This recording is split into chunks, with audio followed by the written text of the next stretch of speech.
ஆடும் பரிவேல் அணி சேவல் என பாடும் பணியே பணியாய் அருள்வாய் தோடும் கயமா முகனை செருவில் சாடும் தனி யானை சகோதரனே. திருச்சிற்றம்பலம். சக்கரவர்த்தி தவராச யோகி எனும் மிக்க திருமூலன் அருள் மேவுநாள் என்னாலும். திருச்சிற்றம்பலம். அண்டசராசரங்களுக்கெல்லாம் அதிபதியாக விளங்கக்கூடிய முருகப்பெருமானுடைய ஒப்பற்ற கருணையினாலே அருள்மிகு கமலவிநாயகர் சத் சங்கமும் புரசை திருநெறி கழகமும் இணைந்து மிகச் சிறப்பாக நிகழ்த்தி வருகின்ற திருமந்திர சொலசொற்பொழிவிலே இன்றைய தினம் முதலாம் தந்திரத்திலே செல்வம் நிலையாமை என்கிற பகுதியை சிந்திப்பதற்கு திருவருள் கூட்டியிருக்கிறது. நிலையாமையை உணர்கின்ற பொழுது நிலைத்த பொருளை உணர்கின்ற வாய்ப்பு கிட்டும். வள்ளுவரை பார்த்து ஒருவர் கேட்டார், எதனால் நமக்கு பிறப்பு வருகிறது என்று கேட்கிறார். வள்ளுவர் சொல்லுகிறார், பிறப்பு எதனால் வருகிறது என்று சொன்னால், பொருள் அல்லவற்றை பொருள் என்று உணரும் மருளானாம் மானா பிறப்பு என்று சொல்லுகிறார்.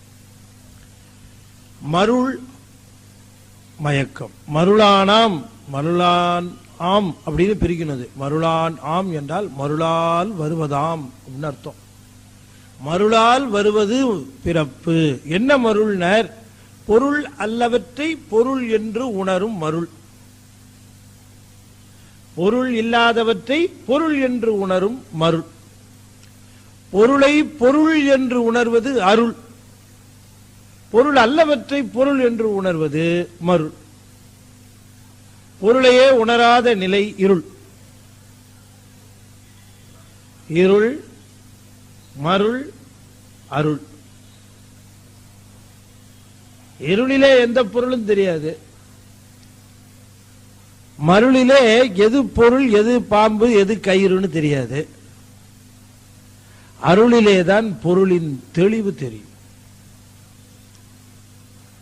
பொருள் அல்லவற்றை பொருள் என்று உணரணும்னா, பொருள் இல்லாதத பொருள்னா என்ன அர்த்தம் அப்படின்னு கேட்டா, நிலை இல்லாத பொருள்களை நிலை என்று உணர்வது.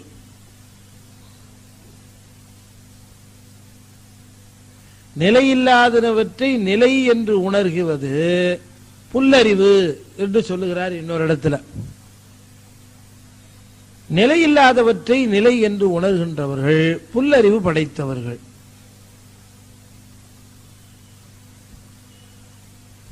நிலையான பொருளையே பொருள் என்று உணர்கின்றவர்கள் புல் அறிவு படைத்தவர்கள். அவ்வளவுதான்,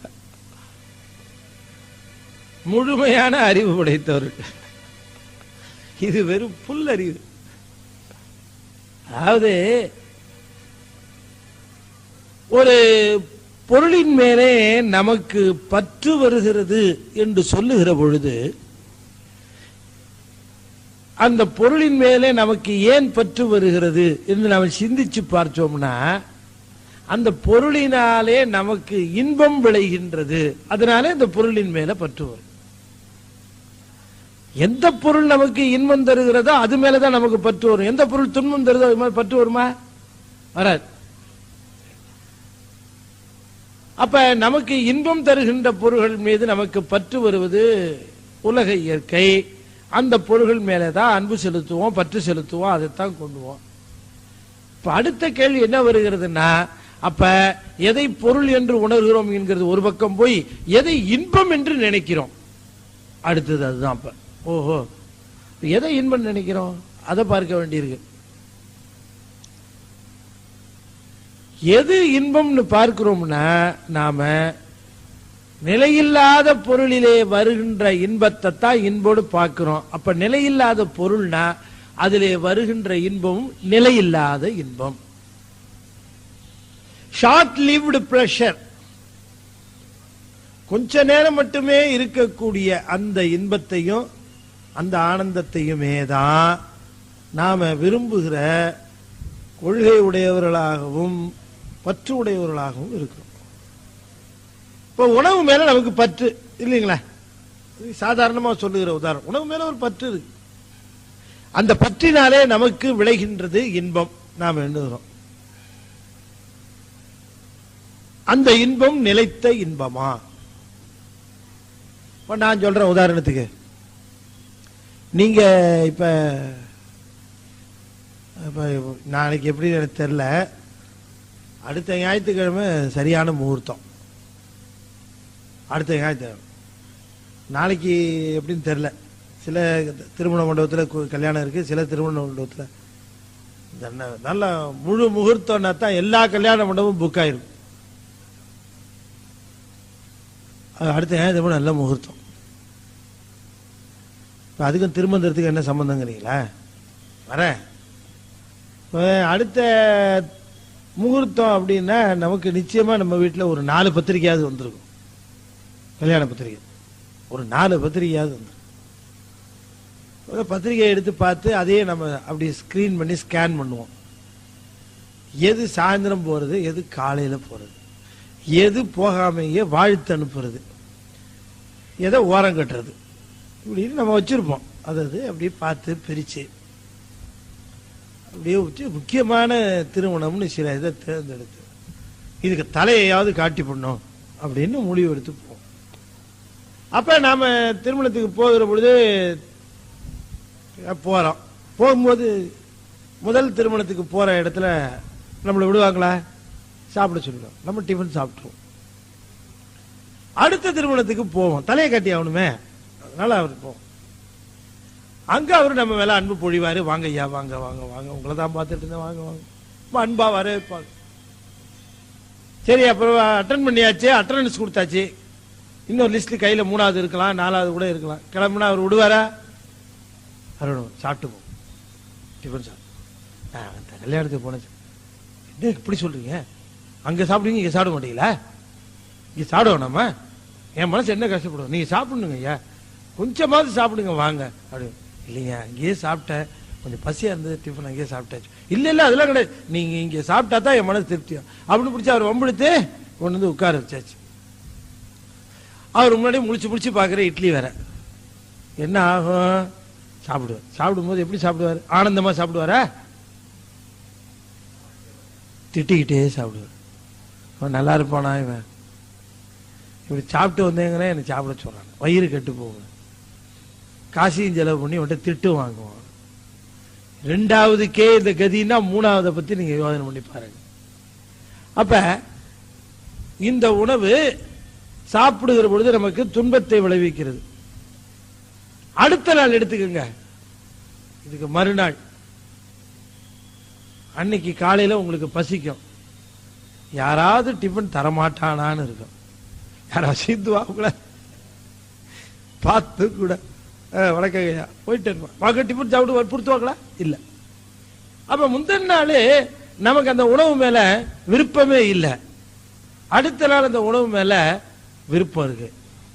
முந்தின நாள் விருப்பம் இல்லை, அடுத்த நாள் விருப்பம் இருக்கு. விருப்பம் இருக்கிற பொழுது உணவு பெறுகிற பொழுது இன்பம் தருகிறது, விருப்பம் இல்லாத பொழுது அது இன்பம் தரும். ஒரு பொருள் இன்ப பொருள் என்று சொன்னால் அது எந்த சூழ்நிலையிலையும் இன்பம் தான் தரணும். ஒரு சமயத்துல துன்பமோ இன்னொரு சமயத்துல இன்பமும் தருமே, ஆனால் அந்த பொருள் நிலையில்லாத பொருள் என்று நாம தெரிந்து கொள்ளலாம். அப்ப எந்த பொருள் சூழ்நிலைக்கு தக்கவாறு இன்பத்தையும் துன்பத்தையும் மாறி ஒரே உணவு தானே, அது ஒரு சமயத்துல துன்பத்தை தருகிறது, இன்னொரு சமயத்துல இன்பத்தை தருகிறது. எப்படி தரலாம்? தரக்கூடாது.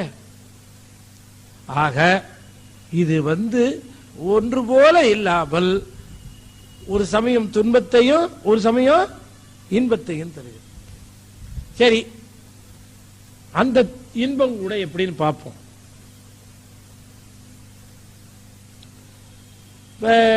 நமக்கு ரொம்ப பிடிச்சது எது? பாதாம் அல்வான்னு வச்சுக்குவோம். சரி, வீட்டிலேயே செய்ய சொல்லணும். ரொம்ப பிடிச்சது கடையில எல்லாம் ஏதாவது கண்டாமினேஷன், அடல்ட்ரேஷன், வீட்டிலேயே நல்லா பாதாம் பருப்பை வாங்கி ஊற போட்டு தோல் எடுத்து நல்லா ஆட்டி அதிலிருந்து பால் எடுத்து அடுப்பில் வச்சு காய்ச்சி அப்படியே அடி பிடிக்காதபடிக்கு ஸ்டவ்வை சிம்மரில் வச்சு கேஸ் ஸ்டவ் அப்படியே கிண்டிக்கிட்டே இருந்து அப்படியே பால் திரண்டு வருகிற பொழுது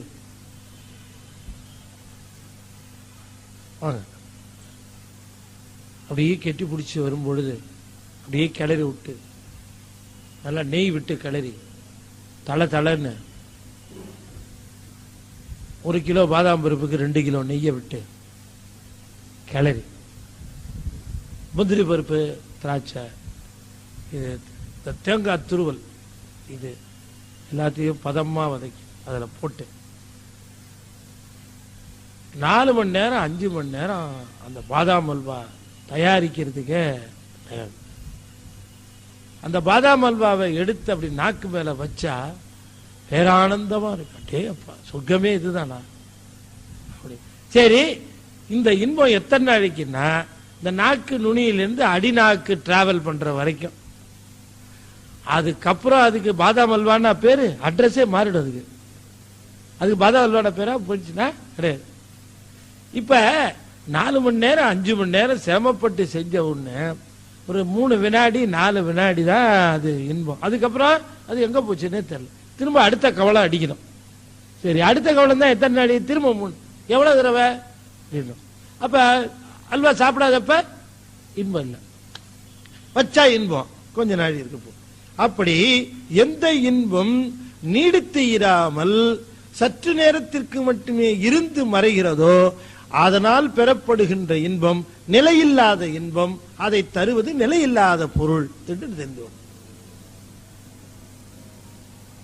சரி, அதே பாதாம் அல்வா தான் இவ்வளவு எடுத்து சாப்பிடுறோம். அடுத்தது இவ்வளவு எல்லாம் உங்களுக்கு தான் சொல்லி நம்ம வீட்டம்மா ஒரு வழியை ஆக்கிறதுக்குன்னு முடிவு பண்ணி 2 கிலோவும் கிண்டி நீயே தின்னியா, இனிமே பாதாம் அல்வா நீ கேட்கக்கூடாது அப்படின்னு கொடுக்க. எவ்வளவு திங்கிறது? தின்னதுக்கு அப்புறம் என்ன ஆகும்? கொஞ்ச நாள் வச்சு திகட்டும், தெவிட்டும்.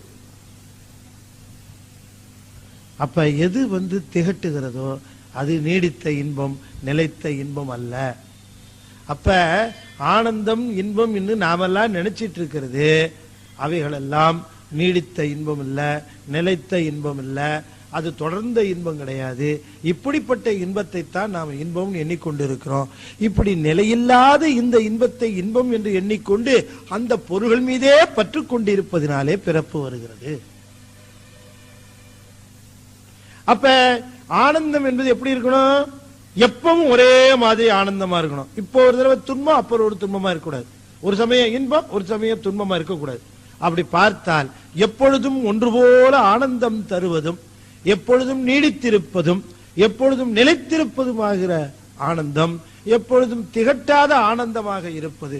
தெவிட்டா அமுதே ஆரா அமுதே என்று சொல்லக்கூடிய திகட்டாத அமுதமாக ஆனந்தமாக இருப்பது சிவனருள் ஒன்றுதான் என்பதினாலே சிவபெருமானுடைய அருள்தான் உண்மையான இன்பம், சிவமே நிலைத்த பொருள் என்று அறிந்து கொள்வதுதான் நிலையாமையை உணர்தல். நிலையாமையை உணர்தல் அப்படிங்கிற பொழுது நிலைத்த இன்பத்தை விரும்பி நிலைத்த பொருளை தரும். அப்ப முதல்ல உடல் மேல பற்று, உடல் நிலையாமையை கருதுவதில்லை. அடுத்தது செல்வம், அந்த செல்வ நிலையாமையை பத்தி தான் அடுத்தது பேசுற. நிலையாமை என்று சொல்ல வருகிற பொழுது நிலையாமை என்று நாம் அறிந்தும் கூட நிலையாமையை பற்றி உணர விரும்பாத பொருள் உண்டுன்னா அது உடலும் செல்வம் தான். தெரியும், அது அப்புறம் பார்த்துக்கலாம். என்னப்பா அது அப்புறம் தெரியும் சார், நமக்கு தெரியாதது என்ன இருக்கு? எல்லாம் தெரியும். என்ன சொல்ல சொன்னீங்கன்னா நான் 100 தத்துவம் சொல்லுவேன் சார். தெரியும்ல, வர இருக்கட்டும் சார், அதனால என்னப்ப அது பாடி இருந்துட்டு போகுது, நம்ம பாடி இருந்துட்டு போகும். இப்படி வாழ்க்கையை ஓட்டுறவங்க எத்தனை பேர் தத்துவத்தை தெரியும்பாங்க, அத அது வாழ்க்கைக்கு பயன்படாது என்று எண்ணுகிறவர்கள் எத்தனை பேர் சார்? எல்லாம் பேசலாம் சார், பேசலாம், வேலைக்கு ஆகுமா? அது நீங்க பாருங்க சார், நீங்க அப்படி என்று பேசுகிறவர்கள் உண்டு. அப்ப செல்வம் நிலையாமை என்று சொல்லுகிற பொழுது செல்வம் தேடாம இருக்க முடியுமா ஐயா? பொருள் தேடாம இருக்க முடியுமா? ஒருத்தன் புத்தகம் தான், லட்சாதிபதி ஆவது எப்படி, லட்சாதிபதி ஆவது எப்படி அப்படின்னு வித்துக்கிட்டு இருந்தான். கெஞ்சினா ஐயா என்ன காலையில இருந்து கூவிட்டு இருக்க ஐயா, ஒரு புஸ்தகம் கூட விற்கல, 10 ரூபா தான், நீங்க வாங்கிக்கங்க ஐயா. என்ன புஸ்தகம்? லட்சாதிபதி ஆவது எப்படி? ஏயா நீ அதை படிச்சு லட்சாதிபதி ஆக வேண்டாமா? அதேயா 10 ரூபாய்க்கு கூவி கூவி வித்துக்கிட்டு நீ பிச்சாதிபதியாவே இருக்கிற இல்லையா? தத்துவங்கள் வெறும் புத்தக வடிவிலே இருப்பதில் என்ன பயன்? வாழ்க்கைக்கு பயன்படுமா? நாம எது வாழ்க்கைக்கு பயன்படாதோ அதை பின்பற்ற வேண்டிய அவசியமே இல்லை. எந்த தத்துவத்தையும் சமயம், நம்முடைய சைவ சமயம் கண்மூடித்தனமாக பின்பற்றுங்கள் என்று சொல்லதே கிடையாது. என்ன சொல்லுகிறதுனா, உணர்வு பூர்வமாக அனுபவித்து அந்த தத்துவத்தை தெரிந்து கொள். வெறும் பேப்பரை படிச்சு பண்ணேன்னா அந்த தத்துவம் பயனற்றதுன்னு போயிடும். உணர்வு பூர்வமாக அறிந்து கொள். அதுக்கு சொல்றார், செல்வம் நிலையாமைங்கிறத பத்தி சொல்ல வருகிற பொழுது, தன்னது சாயை தனக்குதவாதது கண்டு என்னது மாடு என்றிருப்பார்களே. தன்னது சாயை தனக்கு உதவாதது கண்டு என்னது மாடு என்றிருப்பார்களே. உன்னுயிர் போம் உடல் ஒக்க பிறந்தது கண்ணது காணொளி கண்டு கொளீரே. ரொம்ப அற்புதமா சொல்லுகிறார். தன்னது சாயை, சாயைனா நிழல்னு அர்த்தம். தன்னது சாயை தனக்கு உதவாது கொண்டு என்னது மாடு என்றிருப்பார்களே. ஏழைகள் ஏழைகள் ஏழைகள் ஏழைகளே அப்படின்னு கூப்பிடுறார். யார? பெரிய பணக்காரர்களை பார்த்து கூப்பிடுறார். ஏழைகளே என்னது மாடு, மாடுன்னா செல்வம். தன்னது சாயை தனக்குதவாது கண்டு என்னது மாடு என்றிருப்பார்களே. ஏழைகள் என்னது மாடென்று இருக்கும் ஏழைகள் உன்னுயிர் போமுடல் ஒக்க பிறந்தது கண்ணது காண்ஒளி கண்டு கொளீரே. ஒருத்தரே கொஞ்சம் தர்மம் பண்ணுவார், கொஞ்சம் ஆர்வமா அதுல ஏழைகளை கண்டா இறங்குவார். அந்த அம்மா கொஞ்சம் கெடுபிடி.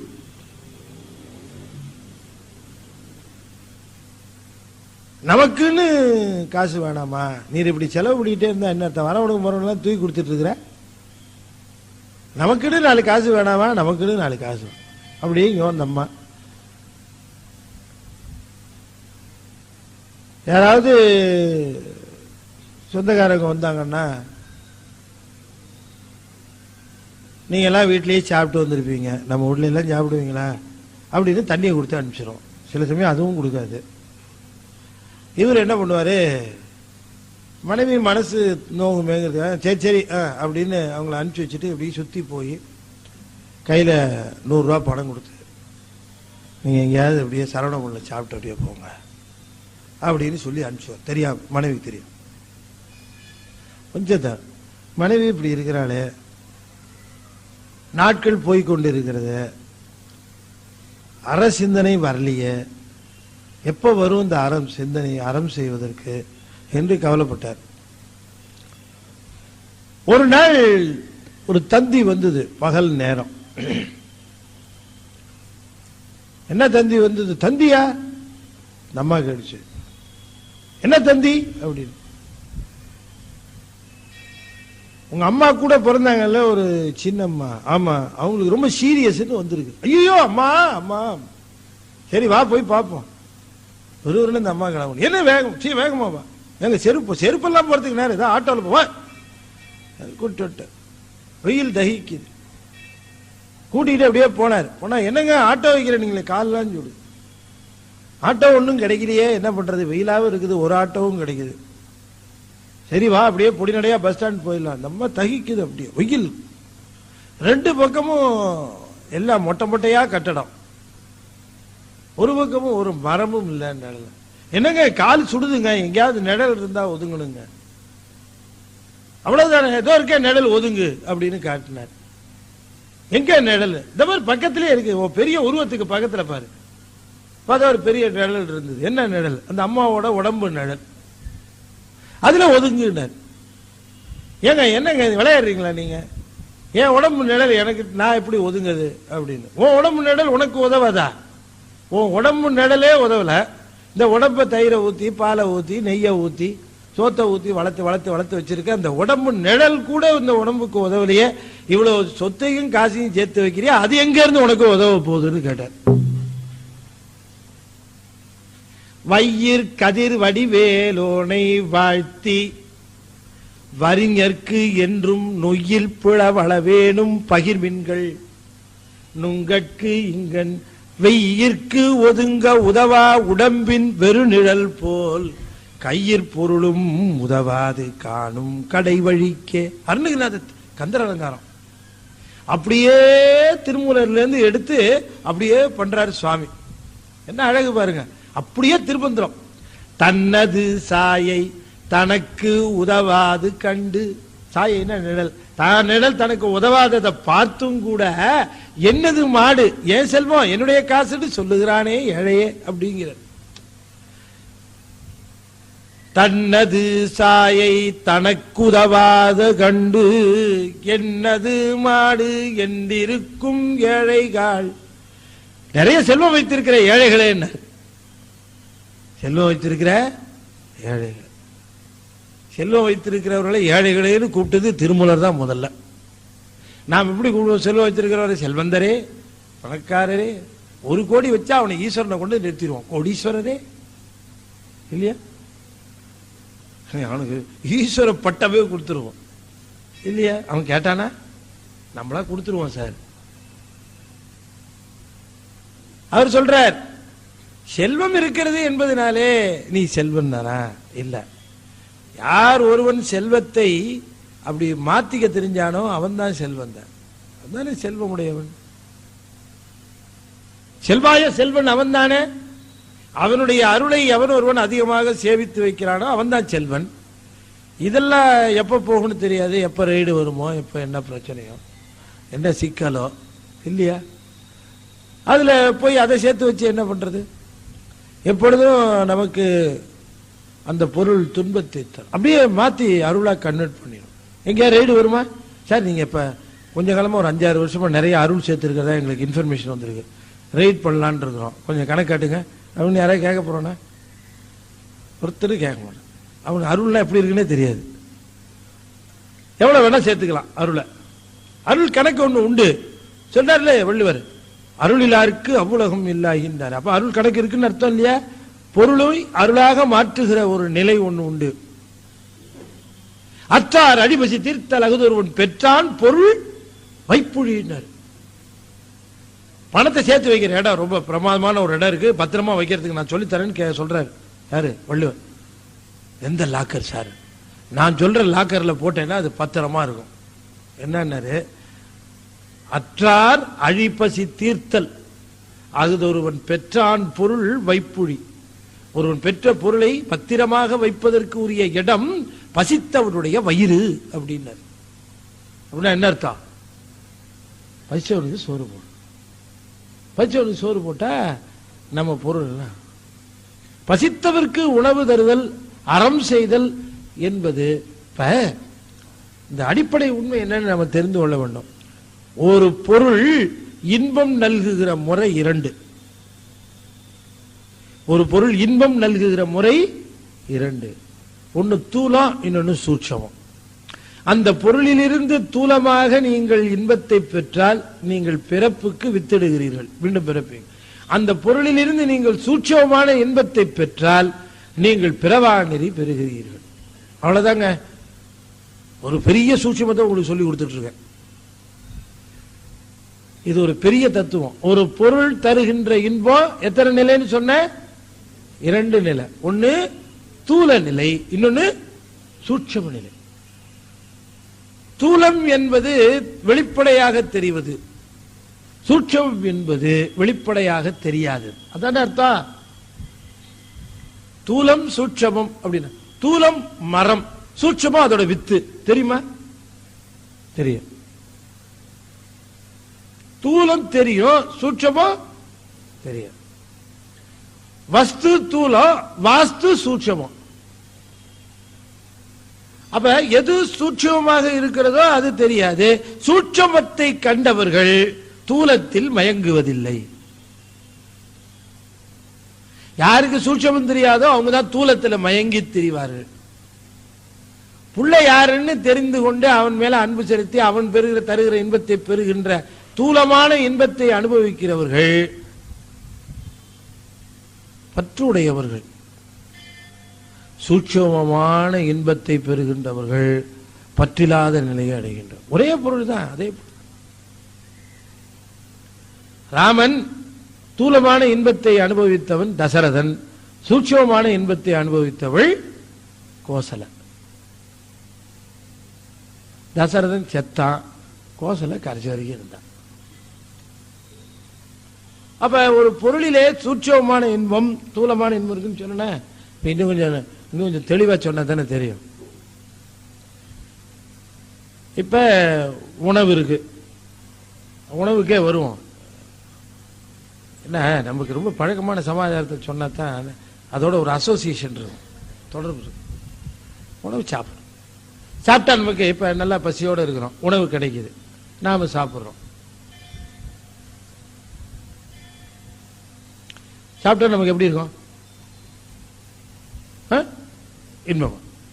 நமக்கு ஒரு இன்பம் கிடைக்குது இல்லையா? உணவு உண்ணுகிறோம், நல்ல உணவு நம்ம உண்ணுகிறோம், நமக்கு இப்ப இன்பம் கிடைக்குது.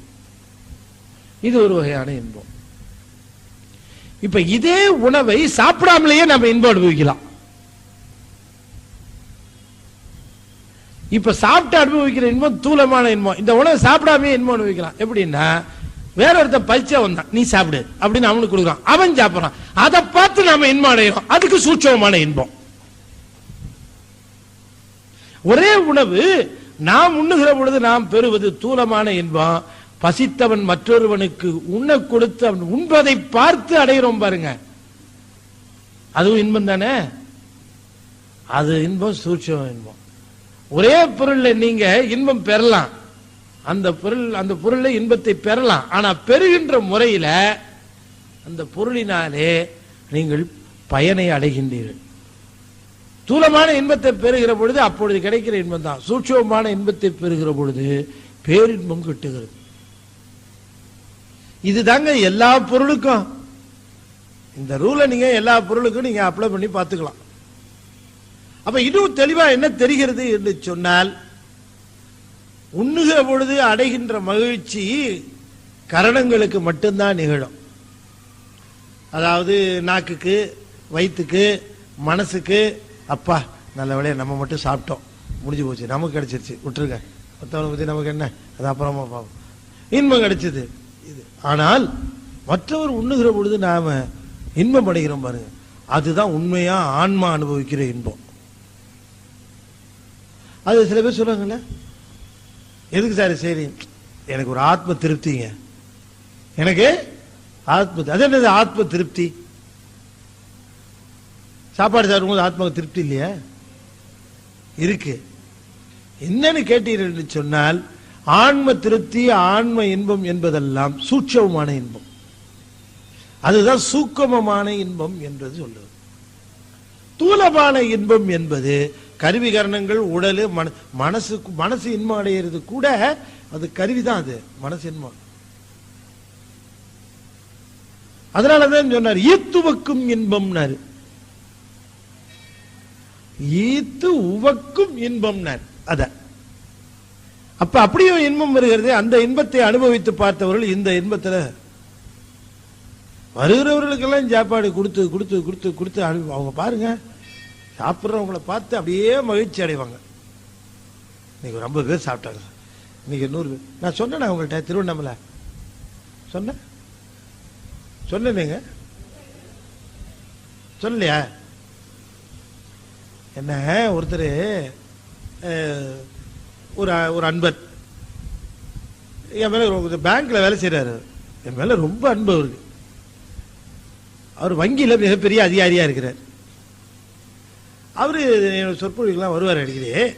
தொடர்ந்து இங்க சைதாப்பேட்டைக்கெல்லாம் வருவார். வேற எங்கேயாவது பேசுனா கூட வரணுங்க ஐயா, எங்க நடக்குதுன்னு சொல்லுங்க ஐயா அப்படிலாம் கேட்பாங்க. ரொம்ப அன்பு மேல. ஆனாலும் கூட அன்புடையவர்னாலும் கூட எங்கிட்ட கிட்ட நெருங்கி பேச மாட்டார் அதிகமா. தூரக்கே நின்று கேட்பார், மகிழ்ச்சியா 2 வார்த்தை சொல்லிட்டு போவார். அவரு ஒரு நாள் சொன்னார், ஐயா நான் ஊரை பக்கம் போறதுக்காக ஸ்டேஷன்ல நின்றுட்டு இருந்தேன். அவர் வீடு தாம்பரம் பக்கத்துல எங்கேயோ. அவரும் வந்துட்டு இருக்காரு ட்ரெயின் பிடிக்கிறதுக்காக. என்ன பார்த்த உடனே வந்தார். ஐயா ரொம்ப மகிழ்ச்சியா உங்களை சந்திச்சது அப்படின்னார். ரொம்ப மகிழ்ச்சி. நான் தாம்பரத்தில் இருக்கேன் ஐயா, வண்டியை தாம்பரத்தில் போட்டிருக்கேன், அங்கேருந்து அப்படியே போவேன். ரொம்ப நாள் நினைப்பேன் நீங்க ஊரை பார்க்க போறீங்கன்னு கேள்விப்படுவேன். நாம போற ட்ரெயினில் ஐயாவை பார்க்க முடியலையே, பார்த்தா நல்லா இருக்குமே, அவங்களோட பேசிட்டு போலாமே நினைப்பேன். ஆனா வாய்ப்பே கிட்டல, இன்னைக்கு ரொம்ப கிடைச்சிதுங்க, ரொம்ப சந்தோஷம். அவர் சொன்னார், ரொம்ப பேசிட்டே வருவார். பாத்தீங்கன்னு சொன்னீங்கன்னா அதுக்கப்புறம் என்ன பண்ணுவார் அவரு, இந்த 9:15 9 மணி ட்ரெயினுக்கெல்லாம் அவரால் போக முடியும், விட்டுருவார். விட்டுட்டு எனக்காக இந்த 9:50 ட்ரெயினுக்காகவே அல்லது 10:10 ட்ரெயினுக்காகவே காத்துட்டு இருப்பார். இந்த 10:10 ட்ரெயின் காத்துட்டு இருக்கும்போது நான் என்னை பார்த்த உடனே கையில ஏதாவது வச்சிருப்பாரு எனக்கு கொடுக்கறதுக்கு, குறிக்கிறதுக்கு. அங்கிருந்து போகிறதுக்கு நான் சொன்னேன், எதுக்குங்க? இல்லைங்கய்யா, இது எதுக்குன்னா நான் பேசிக்கிட்டே வருவேன், நீங்க கேட்டுக்கிட்டே வருவீங்க, அதுக்காகத்தா அப்படி. நான் அவர்கிட்ட சொல்லியிருக்கிறேன், நான் வெளியில போனா அதிகமா பேச மாட்டேன், ஏன்னா நிறைய பேசிடுறேன் இங்கேயே, அங்கேயும் போய் எதுக்கு பேசணும் அப்படின்னுட்டு. அதனால அவர் சொல்லுவார், நான் பேசுறேங்க ஐயா, பேசிட்டே வருவேன்னு சொல்லி போய் நிறைய பேசுவார், செய்ய சொல்லுவார். அப்ப பேசுகிற பொழுது அவர் ஒரு நாள் சொன்னார், எனக்கு இது மேல அவளையெல்லாம் நம்பிக்கை கிடையாதுங்கய்யா, ஓரளவு எங்க மாமா ரொம்ப ஆர்வம், உங்களை அறிமுகப்படுத்தினதே எனக்கு அவர் தான். ஒரு நாள் நான் அவர் வீட்டில் எங்கள் அக்காவை கொடுத்தவர், எங்கள் அக்கா வீட்டில் போய் சாப்பிட போயிருந்தேன், அப்பப்போ சாப்பிட போவேன். ஒரு நாள் சொன்னார், ஏண்டா நீ வாரியாரை பார்த்துருக்கியாடா அப்படின்னு கேட்டார் ஒரு நாள். நான் சொன்னேன், நான் பார்த்ததில்ல கேட்டதில்லை, உனக்கு ஒரு குட்டி வாரியாரை காட்டட்டுமா, வரியா அப்படின்னு கேட்டார். நான் சொன்னேன், சரி காட்டுங்கன்னு. ஏன்னா ஒரு நாள் சபைக்கு கூப்பிட்டு வந்தார். கூப்பிட்டு அவரோட உட்கார வச்சார். உட்கார வச்ச உடனே எனக்கு என்னடா இது 1.5 மணி நேரங்கிறாரு, 1 மணி நேரங்கிறாரு. 1.5 மணி நேரம் 1 மணி நேரம் எப்படி போகும்னு எனக்கு உண்மையிலேயே தெரியல. வசமா மாட்டிக்கிட்டோமே அப்படின்னு நினைச்சேன். உடனே உட்கார வச்சார். உட்கார வச்சுட்டு பாடுறா நீ கேள்டாப்ப அப்படின்னாரு. அதுக்கப்புறம் நான் கேட்டேன். கேட்டதுக்கு அப்புறம் என்னவோ தெரியலையா, உங்க மேல ரொம்ப வசியமாயிட்டேன் நான். அதுக்கப்புறம் தொடர்ந்து உங்க சொற்பொழிவுகளை நான் கேட்டுட்டு இருக்கேன். நிறைய ரிஃபர்மேஷன் வந்தது எனக்கு. நான் அடைந்த ரிஃபர்மேஷன்ல ரொம்ப முக்கியமா எனக்கு திருவண்ணாமலை மேல எனக்கு ரொம்ப பக்தி உண்டு. திருவண்ணாமலையில ஒரு சோத்து சித்தர்னு ஒருத்தர் இருக்கிறார். அவரு இப்ப என் மேல நானும் அவரும் கொஞ்சம் போவேன், அவரோட பழகுவேன், பேசுவேன், திருவண்ணாமலைக்கு கிரிவலம் போவேன். அப்போ ஒரு நாள் நான் அவரோட கிரிவலம் போகும்போது அவருடைய ஒரு சித்தர், அவர் ஒரு மடம் மாதிரி வச்சிருக்கார். அவரு சாப்பாடு பண்ணி போடுவார். எப்படி சாப்பாடுன்னா அது ஒரு விதமா சாப்பாடை பண்ணி வச்சிருப்பார். நிறைய மத்தியானம் 3 மணிக்கு 12 1 மணிக்கு ஆரம்பிச்சு நிறைய சோறு வடிச்சிருவார். வடிச்சு பொட்டலம் பொட்டலமா போட்டுருவார். பொட்டலமா போட்டு ஒரு 2 பையில எடுத்துக்குவார். அதை எடுத்துக்கிட்டு நேரம் நடந்து போவார். நடந்து போய் திருவண்ணாமலை கிரிவல பாதையில இருக்கிற இந்த அடியார்களை எல்லாம் பார்த்தா யாரெல்லாம் உணவு கொள்ளுவதற்கு ஏற்ற முறையிலே இல்லாம இருக்கிறாங்களோ, யாருக்கு உணவு கிடைக்க முடியாத கஷ்டத்தில் இருக்காங்களோ அவங்களா பார்த்து பார்த்து பார்த்து ஒவ்வொரு பொட்டலத்தை கொடுத்துட்டு போயிட்டே இருப்பார். இந்த 2 பை தீர்ற வரைக்கும் கொடுத்துருவார். இவருக்காகவே காத்துட்டு இருக்கிற ஆளுங்களாம் அப்புறம் ஆரம்பிச்சிட்டாங்க. ரொம்ப கிரிப்பிள்டு, கொஞ்சம் முடமா இருக்கிறவங்க சில, ஏன்னா அவங்களுக்கு மதிய சாப்பாடு கிடைச்சிடும், இரவு சாப்பாடு கிடைக்காது, ராத்திரி சாப்பாடு தான் கிடைக்காது. மத்தியான சாப்பாடு ரமணாசிரமம் அங்க இங்க எல்லாம் எங்கேயோ சாப்பாடு போறாங்க. இந்த இரவுல சாப்பாடு இல்லைங்கிறதுக்காக இவர் என்ன பண்றார், 3-4 மணிக்கு பொட்டலத்தை போட்டு எடுத்து அது வரைக்கும் ஒருவேளை சாப்பாடு கிடைக்கலனாலும் சாப்பிட்டுக்கோ, இல்லைன்னா அதை பத்திரமா வச்சு ராத்திரிக்கு சாப்பிட்டுக்க அப்படிங்கிற மாதிரி பொட்டலம் போட்டு கொடுக்குறார். அவரு பேரு சோத்து சித்தர்னே பேரு. இவங்க வச்சிருக்கிறாங்க, இதான் வேலை அவருக்கு. அவருக்கு யாரோ ஒரு திட்டம் கொடுத்துருக்காங்க, சமைக்கிறார். அவர்கிட்ட இவருக்கு ஏதோ ஒரு தொடர்பு, அவரோட போறார், பேசுறாரு. அவர்கிட்ட போகும்பொழுது இவரு அவருக்கு இந்த நம்ம சொற்பொழிவுல கேட்கிற பாயிண்ட்ஸ் எல்லாம் எடுத்து அவர்கிட்ட சொல்றது. இப்படி கேட்டேன், இந்த தடவை லெக்சர்ல எப்படி சொன்னார், அந்த தடவை அப்படி சொன்னார். அவர் ஒரு நாள் என்ன பார்த்து, ஒரு நாள் ஐயா கூப்பிட்டு வாங்கலாம் இங்க. நான் ஐயா விட்ட பழக்கமே கிடையாது. நான் லெக்சர் கேட்கறதோட சரி, நான் போய் நீங்கள் திருவண்ணாமலைக்கு வாங்கலாம் நான் அவரை கூப்பிட முடியாது. நான் பாட்டுக்கு போவே வருவேன். அவர்கிட்ட கேட்கறத உங்களுக்கு டெலிவரி பண்றேன், அவ்வளவுதான் அப்படின்னு நான் அவர்கிட்ட சொல்லிட்டேன். ஒரு நாள் நீங்களும் நானும் போகும்போது, ட்ரெயின்ல போகும்பொழுது, நீங்க திடீர்னு என்ன பார்த்து திருவண்ணாமலை போலாமான்னு கேட்டீங்க. நான் கேட்டேன் அவர் ஒரு நாள், அவரை திருவண்ணாமலை போலாமாங்க அப்படின்னு கேட்டேன். அவர் தூக்கி வாரி போட்டுச்சு. என்னங்க யார், நம்ம கிரிவலம் போனா என்ன, வாங்க அப்படின்னு. ஐயா என்னங்க யார், இதை விட எனக்கு பெரிய பாக்கியம் என்ன இருக்க முடியும், ரொம்ப சந்தோஷம், போலாங்க ஐயா அப்படி. எனக்கு ரமணர் மேலேயும் சேஷாதிரி மேலே ரொம்ப பக்தி, ரமணர் மேல சொல்ல முடியாத பக்தி. அதனால நீங்க அவசியம், நீங்க சொன்ன உடனே எனக்கு ரொம்ப சந்தோஷமாயிடுச்சு, போலாங்க ஐயா அப்படின்னு நான் ஒத்துக்கிட்டேன். ஆனா நீங்க கேட்டதுக்கும் அவரு என்னை கேட்டு அனுப்பிச்சதுக்கும் எப்படி டேலி ஆச்சுன்னு பார்க்கிற பொழுது எனக்கு ரொம்ப ஒரு ஆச்சரியம், சொல்லணும்னா ஆச்சரியம்.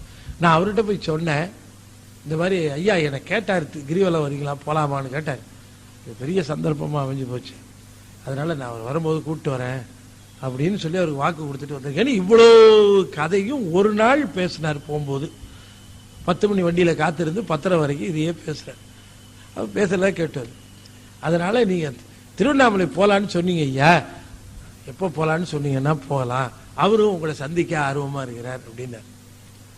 சரி போலாம், என்னப்பா அப்படின்னு சொல்லிட்டு அப்புறம் ஒரு நாள் அவருக்கு டேட் போட்டு 2 பேரும் போனோம். 2 பேர் மட்டும், வெளியில சொல்லாதீங்க, எல்லாரும் சேர்ந்தா கூட்டமா போனேன், எனக்கு இதா இருக்குது, தனிமையில போகணும். ஐயா உங்களோட வரேன், நீங்க ஏதாவது சொல்லுவீங்க, நான் காதால கேட்டுக்கிட்டே வருவேன் அப்படின்னு. சரிங்க ஐயா அப்படின்னு. அப்புறம் போய் அங்க போய் சேர்ந்த உடனே அதுக்கு முந்தின நாள் அவர்கிட்ட கரெக்டா சொல்லி, அடுத்த நாள் விடிய காத்தால நாங்கள் 2 பேரும், விடிய காத்தால நடுராத்திரியே கிளம்பிடுவோங்க இருந்து. கிளம்பி ஒரு அனுபவம், பெரிய நல்ல அனுபவம். அந்த கிரிவலம் போனது நானும் அவரும் மட்டும்தான், வேற யாருமே கிடையாது. 2 பேரும் போய் கிரிவலம் போய் அந்த சோதி சித்தர் ஆசிரமத்துக்கு போனோம். அவரு ரொம்ப மகிழ்ச்சியா சந்திச்சார், என்னோடய பேசினார். பேசிட்டு உங்களை பார்க்கணும்னு எனக்கு இவர் சொல்லிட்டே இருப்பாரு, உங்களை பார்க்கணும்னு எனக்கு ரொம்ப ஆர்வம், அதுக்கு தாங்க ஐயா வர சொன்னேன், வேற ஒன்றும் இல்லை அப்படின்னார். அப்புறம் சரின்னு சொல்லிட்டு அப்புறம் நாங்கள் கிரிவலம் போகிறோன்ட்டு அப்படி அவர் வந்து அவரோட கிரிவலம் வருகிற பொழுது இவர் செய்த பணியெல்லாம் சொன்னார், இந்த மாதிரி உணவு கொடுக்குறாரு அப்படி. அது ஒரு பெரிய அற்புதமான பணி, மற்றவருடைய பசியை தீர்க்கிறதுக்கு ஒரு பணி. நான் சொன்னேன், என்னால் முடிந்த அளவுக்கு மற்ற அன்பர்களையும் சேர்த்து. அவர் மாதம் 330, நானும் ஒரு 330 ரூபா கொடுக்குறேன், நீங்கள் கொடுங்க, யாரோ ஒருத்தர் சாப்பிட்டு போகிறேன், அந்த உணவு அவங்களுக்கு போய் சேரட்டும் அப்படின்னு அவர்கிட்ட சொன்னேன். அடுத்த நாள் காலையில் கிளம்பும் போது ஒரு பெரிய ஆச்சரியம். நாங்கள் கிரிவலம் கிளம்பிட்டோம். அந்த விடிய காத்தால குளிச்சு கிழிச்சுவிட்டு கிளம்பி கிரிவலம். இவர் ஏக அன்போட பக்தியோட என் கூட வர்றார். பேசுனா அவர் என் கூட பேச்சு கொடுத்து வந்தார், ஐயா நீங்கள் திருவாசகத்தில் அந்த ஒரு பகுதி, ஏதோ ஒரு பகுதியை சொல்லி எனக்கு சொல்லிட்டே வரணுங்க ஐயா அப்படின்னாரு. பாருங்க, நீங்கள் நம்ப மாட்டீங்க, எனக்கு தொண்டையில் பேச்சே வரல, தொண்டை முழுக்க கட்டி போய் கிடக்கு, ஒரு சிறு சத்தம் கூட வெளியில வரல. அவருக்கு பெரிய ஆச்சரியம், என்னங்க ஐயா தொண்டை கட்டி போயிருக்கு, ரொம்ப சிரமமா இருக்கு, பேச முடியல, சிரமமா இருக்கியா அப்படின்னு. ஏன் மணிக்கணக்கா மணிப்பிரபலாக மாதிரி பேசுவீங்களே, கிடையாது. கிரிவலம் வரும்போது பேசாதேன்னு இருக்காரு சாமி, என்ன அதுதான் இதுக்கு அடையாளம். பேசுறதெல்லாம் போதும், பேசாம வாடு சொல்லியிருக்காரு. அதனால வழக்கமா ட்ரெயின்ல நீங்களே பேசி நான் கேட்கறது மாதிரி கிரிவலத்தில் நீங்களே பேசுங்க, நான் கேட்டுட்டு வருவேன். சாமி எப்படி சமயத்தில் செய்வாருங்கிறது சொல்லக்கூடாது. நான் பேசாமையே வந்தேன். அவருக்கு கொஞ்சம் மனசுல குறை, ஐயோ ஐயா பேசிட்டு வருவாங்க கேட்கணும், சரி கூட வரணும். நான் கிரிவலம் முடிச்சுட்டு வந்தோம். வந்துட்டு அங்க உணவு தயாரா இருந்தது.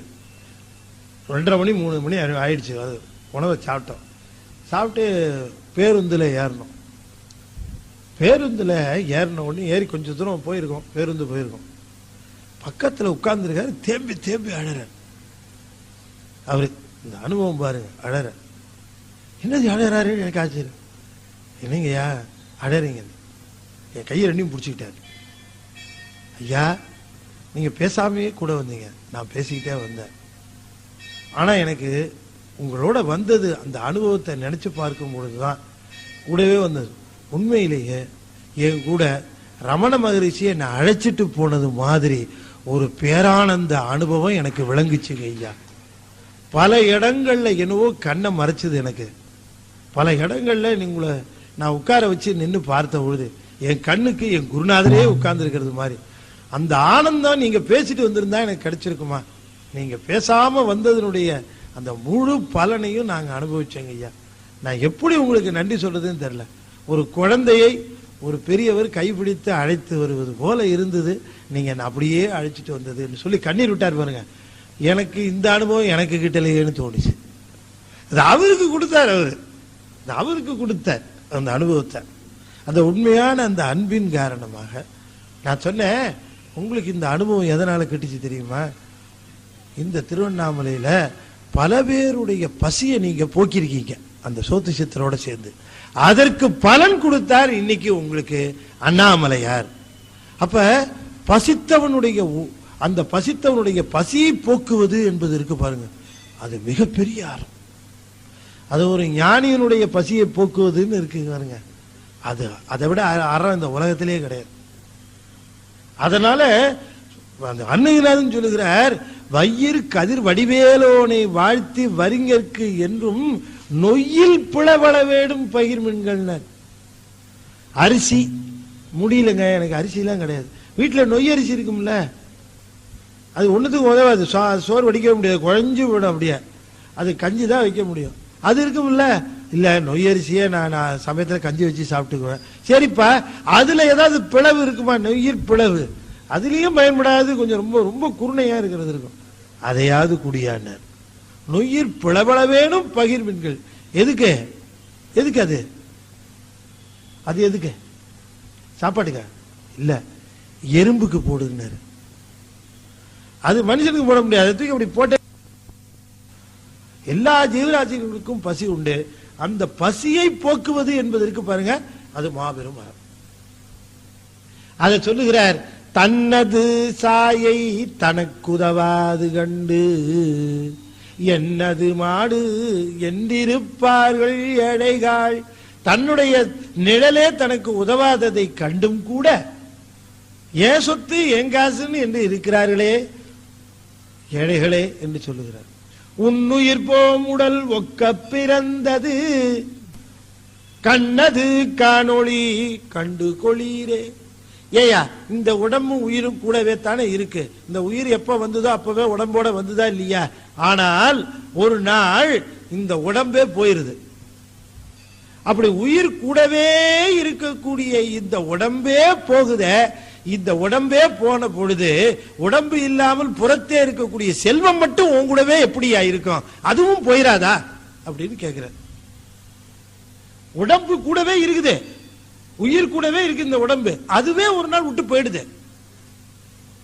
செல்வம் போகாதா? நீ அதை மட்டும் எப்படி நிலையானதுன்னு நினைக்கிற? உன் உயிர் போம் உடல் ஒக்க பிறந்தது. எப்ப உயிர் வந்ததோ அப்பவும் உடல் வந்தது. கண்ணது கான் ஒளி. கண்ணை திறந்து தானே வச்சிருக்கிற, கண்ணால தானே பார்க்கிற, உலகத்தில் நடக்கிறது தெரியுதா இல்லையா கேட்கிற. கண்ணது கான் ஒளி, கண்ணை திறந்து தானே வச்சிருக்க, குருட்டு இல்லையா நீயே? கண்டுகொள்ளீரே, உணர்ந்து கொள்ளுங்க ஐயா. கண்டுகொள்ளுதல்னா உணர்ந்து கொள்ளுதல் அர்த்தம். காண்பது வேறு, கண்டுகொள்ளுதல் வேறு. உடையாய் என்னை கண்டுகொள்ளு. கண்டுகொள்ளுதல் என்பது உணர்தல், அறிதல், உணர்ந்து அறிதல். கண்டு கொளீரே கண்ணது காண்பொழி கண்டு கொளீரே. கண்ணிலே காணக்கூடிய சக்தி இருந்தா பாத்துக்கோ, உன் கண்ணால பாரு. எத்தனையோ பேருக்கு உடலை விட்டுட்டு உயிர் போயிருக்கு, உனக்கும் போகும். இல்ல சார் எனக்கு இன்னும் போகலையான்னு, அதை ஏற்கனவே போயிருக்கா இல்லையா? போயிருக்கு, போயிருக்கா. அப்புறம் உனக்கு எனக்கு போகுமான்னு தெரியலங்க. எனக்கு ஒருவேளை போகாம இருந்தா, உனக்கு அறிவு இருந்தா நீ அது மாதிரி உய்த்து உணரலாம். மற்றவர்களுக்கு நிகழ்ந்ததுதான் நமக்கும் நிகழும். அதனாலதான் அதுக்கு பேர் வச்சான், சுடுகாடுன்னு பேர் வச்சான். ஏன் அதுக்கு சுடுகாடுன்னு பேரு? அதுக்கு பேரு முதுகாடு, சுடுகாடுலாம் பேரு.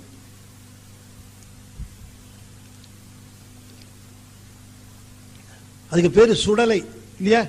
இவன் பேரு என்ன? சுடலை ஆண்டி தானே, சுடலை அப்படின்னு பேரும். ஏன் சுடலைன்னு பேரு? இப்ப நம்ம மேல இப்ப ஒரு நெருப்பு வச்சா என்ன ஆகுங்க? லேசா நெருப்பு படுது, என்ன ஆகும்? சுடுதும்போ. அங்க போய் எவ்வளவு நெருப்பு வச்சாலும் சுடல சுடல அப்படின்னே சொல்லுவோம். அதனால அதுக்கு பேர் சுடலைன்னு பேர். அடுக்கி வைக்கிறானே நெருப்ப, சுடுதுன்னு சொல்றவா?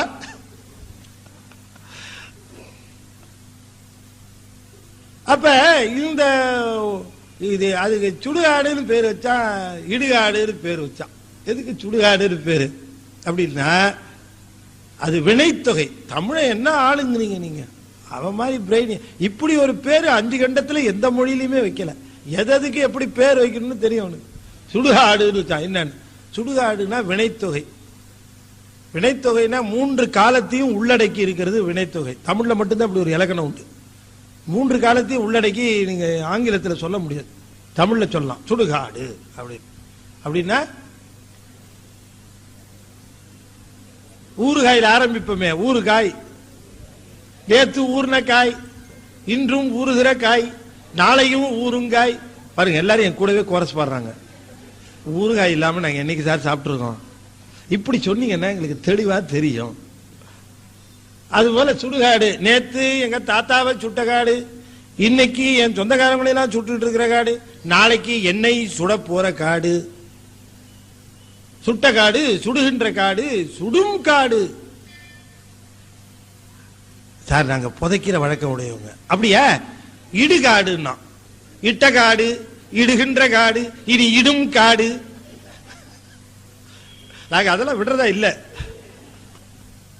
இல்லையா? அப்படிதான் பேரு. எவ்வளவு தெளிவா வச்சிருக்க. முதுகாடுன்னு பேரு. என்ன காடா? முதுகாடு. ஏன்னா வரவங்க முதுகத்தான் பார்க்குமே தவிர அதோட முதுகை யாரும் பார்த்தது இல்லையா? வந்து கிடத்துறவனுடைய முதுகத்தான் பார்த்துக்கிட்டே இருக்கும். இது முதுகத்தான் பார்க்கும், இதோட முதுகை யாரும் பார்த்ததில்லை, அந்த காட்டினுடைய முதுகை. அதனால இதுக்கு முதுகாடு. என்ன பேர்? எல்லாம் தெரியுது சார், ஆனா நம்பத்தான் முடியல இல்லையா? அறிந்தவைகள் எல்லாம் உணர்வுக்கு வருகிற பொழுது அனுபவம். அத சொல்லுகிறார். கண்ணது காண்ஒளி கண்டு கொளீரே. உன்னுடைய கண்ணிலேயே ஒளி இருக்கிறது ஐயா. இந்த ஒளியை கொண்டல்லவா நீ உணர்ந்து கொள்ள வேண்டும். தப்பி போகுமா? நீ உலகத்திலே நிகழ்வனவற்றை அறிந்து கொண்டு உணர்ந்து கொள்ளுவதற்காக அல்லவா 6வது அறிவு படைச்சிருக்கிறான் இல்லையா? கொஞ்சம் சிந்திச்சு பாருங்க. 200 வருஷத்துக்கு முன்னாடி ஒரு மாடு எப்படி இருந்துச்சு? எப்படி கத்துச்சு? எப்படி இருந்தது? 200 வருஷத்துக்கு முன்னாடி ஒரு மாடு, 200 வருஷத்துக்கு முன்னாடி ஒரு நாய் எப்படி இருந்தது? எப்படி இருந்தது? நாய் நாய் மாதிரியே இருந்தது. 200 வருஷம் ஆச்சு. நாய் எப்படி இருக்கு? இப்பெல்லாம் சார் லேட்டஸ்டா நாய் பேண்ட் ஷர்ட் எல்லாம் போட்டு அலையுது சார். அது தனியா இப்ப வீடு பார்க்க ஆரம்பிச்சிருச்சு, வாடகை எல்லாம் கொடுக்குது. இப்ப அது ஹோட்டல்ல தான் சாப்பிடுது, தெருவில் எதுவும் நக்கி சாப்பிடுறது. இப்படி ஏதாவது இம்ப்ரூவ்மெண்ட் ஏதாவது பாக்குறோமா? ஒன்னும் கிடையாது. அன்னைக்கு தெருவில் தெரிஞ்ச மாதிரியே தான் இன்னைக்கு தெருவில் பிஸியா தெரியுது. ஏதாவது காரியம் உண்டான்னு கேட்டா ஒரு காரியம் இல்லை. இல்லாத காரியத்துக்கு நாய் அலையிற மாதிரி அலைய முடியாது. அங்க இருந்து இங்க விறுவிறுன்னு ஒடியாரும், நின்னுடும். அப்புறம் இங்க இருந்து விறுவிறுன்னு அங்க போய் ஓடி நிக்கும், நின்னுடும். எதுக்கு இங்க இருந்து இங்க வந்தது, இங்க இருந்து அதுக்கும் தெரியாது, அது பாக்குற அளவுக்கும் தெரியாது. கனவேகமா அங்க இருந்து வரும். சரி, இங்க இருந்து அங்க வந்தாலும் பரவாயில்ல, ரோடுக்கு குறுக்க வேற போகும். அங்க இருந்து இங்க என்னத்துக்காக போகுதுவே அதுக்கும் தெரியாது. இப்படித்தான் நாமளும் அதை பார்த்து சிரிக்கிறோமே.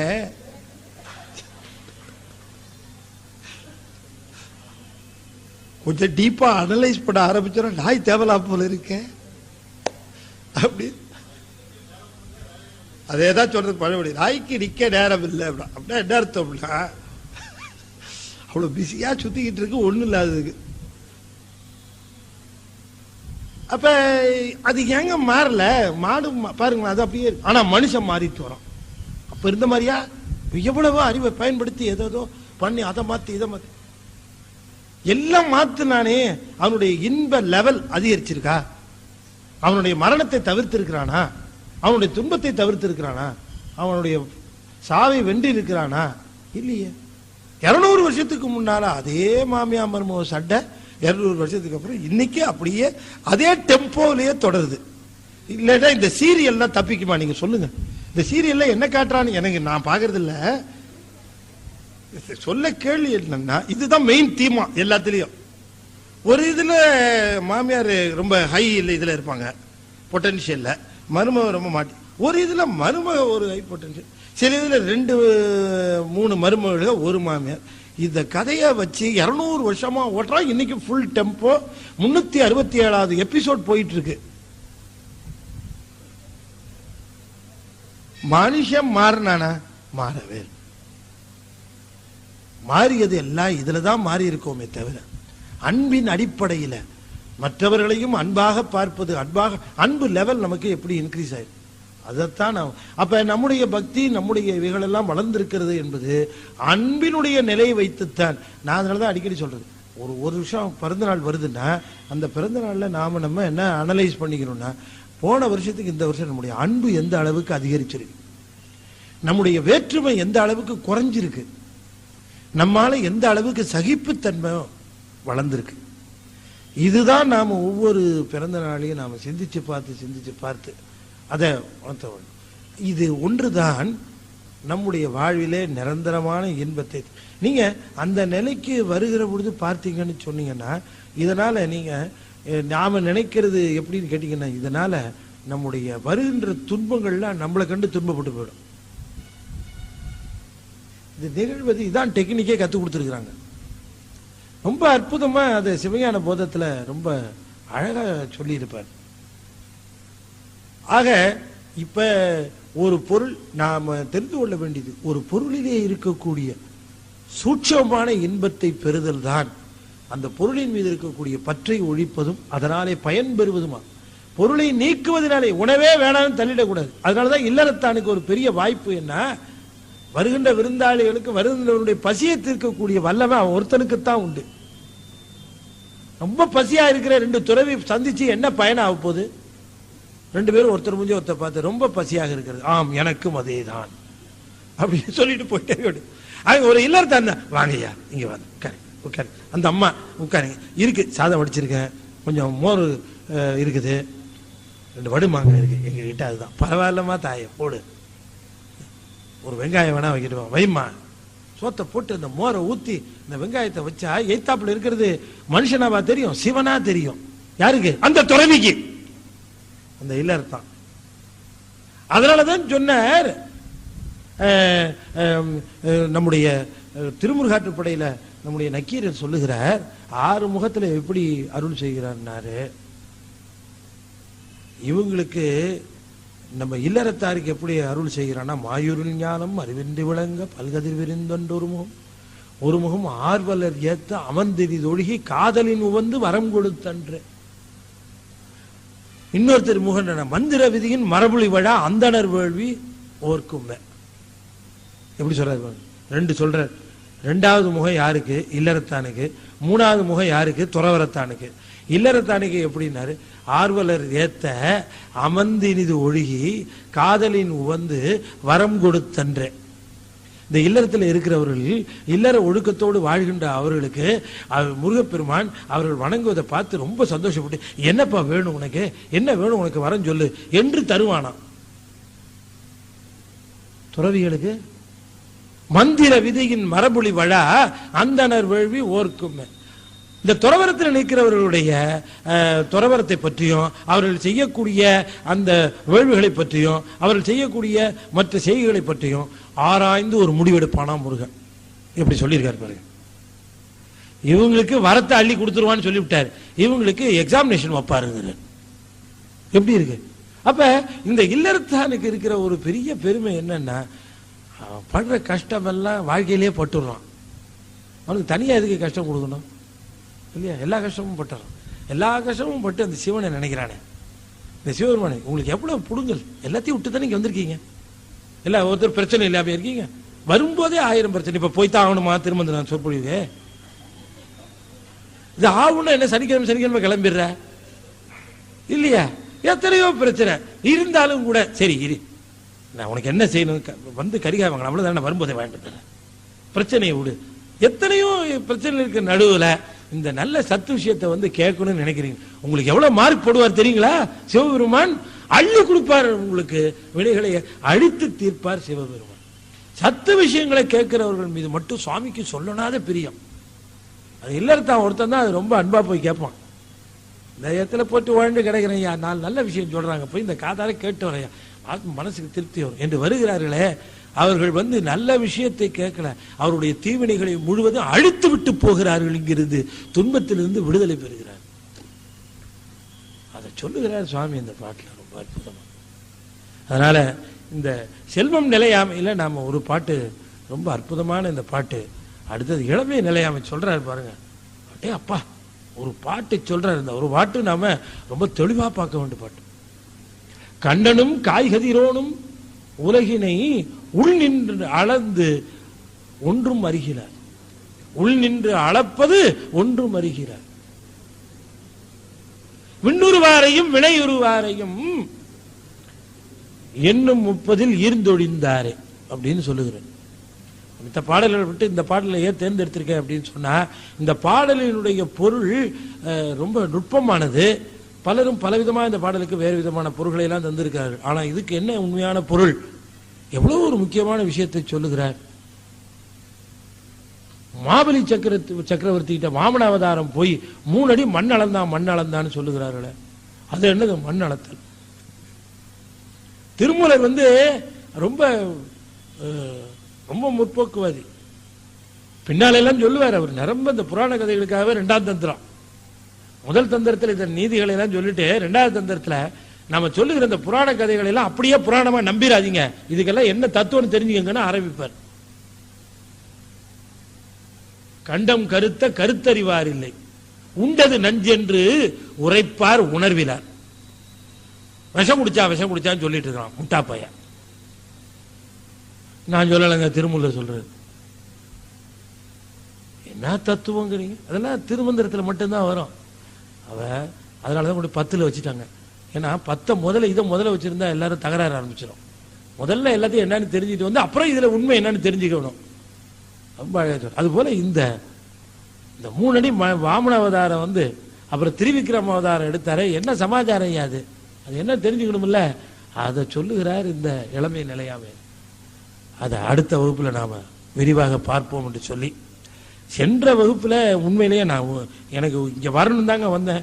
என்னை 3.5 மணி நேரம் அந்த கார்லயே போட்டு டிராபிக் ஜாம்ல மாட்டிட்டேன். தப்பு உண்மையிலேயே என் பேர்ல கிடையாது, இருந்தாலும் மன்னிப்பு கட்டிக்கிறேன். உண்மையிலேயே நான் வந்து அப்படியே தாம்பரத்துக்கிட்ட மாட்டி அவஸ்தையான அவஸ்தை. அந்த பாட்டாளி மக்கள் கட்சி ஏதோ ஒரு ஊர்வலம் அந்த கண்டோன்மெண்ட்ல, பல்லாவரம் கண்டோன்மெண்ட்ல நடத்திட்டாங்க. நான் தெரியாம கார் எடுத்துட்டு வந்து 3.5 மணி நேரம் தாம்பரத்திலேயே மாட்டி நான் என்ன பண்ண முடியும்? அந்த இடத்துக்கு நீங்க எல்லாம் வந்திருந்தா அங்கேயாவது ஒரு சின்ன திருமூலர் மாநாடு போட்டிருக்கலாம். எனவே அன்பர்கள் அத்தனை பேருடைய பொன்னார் திருவடிகளையும் அடியேனையும் மன்னித்தருள வேண்டும் என்று உங்கள் திருவடியை வேண்டி வணங்கி கேட்டுக்கொண்டு, இந்த அற்புதமான ஞான வேள்வி இங்கே ஏற்பாடு செய்து தொடர்ந்து செய்து பெரிய வேள்வி, இது பெரிய வேள்வி, இந்த ஞான வேள்வி. இது இந்த வேள்வி செய்கிறார்கள் மாணிக்கவாசன் ஐயாவும் சரவண ஐயாவும். அவங்களும் அவங்க குடும்பத்தாரும் நீடூழி வாழ வேண்டும், எல்லா நலன்களும் பெற வேண்டும் என்று என்னுடைய ஆன்ம நாயகனாம் முருகப்பெருமானுடைய பொன்னார் திருவடிகளை வணங்கி மகிழ்ந்து, உங்கள் அத்தனை பேருடைய திருவடிகளை வணங்கி மகிழ்ந்து விடைபெறுகின்றேன். நன்றி, வணக்கம். ஞாபகப்படுத்திட்டார். என்ன சொல்ற தெரியுதா? ரொம்ப அழகா சொன்னார். திருஞான சம்பந்தரும் சொன்னார், டேய் எப்படி நீ பஞ்சாட்சரத்தை மறக்கலான்னாரு. நீ மறக்க கூடாதுன்னு தான் கடவுள் ஒரு வேலை செஞ்சிருக்கிறார் தெரியுமான்னார். என்ன? உன் கையில 5 விரல் கொடுத்தானே எதுக்கு தெரியுமா? நீ பஞ்சாட்சரத்தை மறக்க கூடாது. சாப்பிட போகும்போது தான் இந்த 5 விரல் போவோம். அப்ப 5 விரலையும் பார்த்தவனும் உனக்கு பஞ்சாட்சரம் ஞாபகத்துக்கு வரணும், நமச்சிவாயம் சொல்லணும். அதுக்காக தாண்டா உனக்கு 5 விரல் கொடுத்துருக்கிறாரு அப்படின்னாரு. யாரு? திருஞான சம்பந்தர். ஐயா அங்க இருந்து 5 விரலை காட்டுறாரு. விட்டீங்களா ஐயா அப்படின்னுட்டு. இப்படி நான் வண்டியில போகும்போது இப்படி காட்டினா என்ன அர்த்தம்? டிம் பிரைட் போடு அப்படின்னு அர்த்தம். இங்க 5 இப்படி காட்டினா பஞ்சாட்சரம் சொல்லுங்கிறார். ஒரு பஞ்சாட்சரம் 5 தடவை சொல்லுவோமா? ஓம் நமச்சிவாய, ஓம் நமச்சிவாய, ஓம் நமச்சிவாய, ஓம் நமச்சிவாய, ஓம் நமச்சிவாய.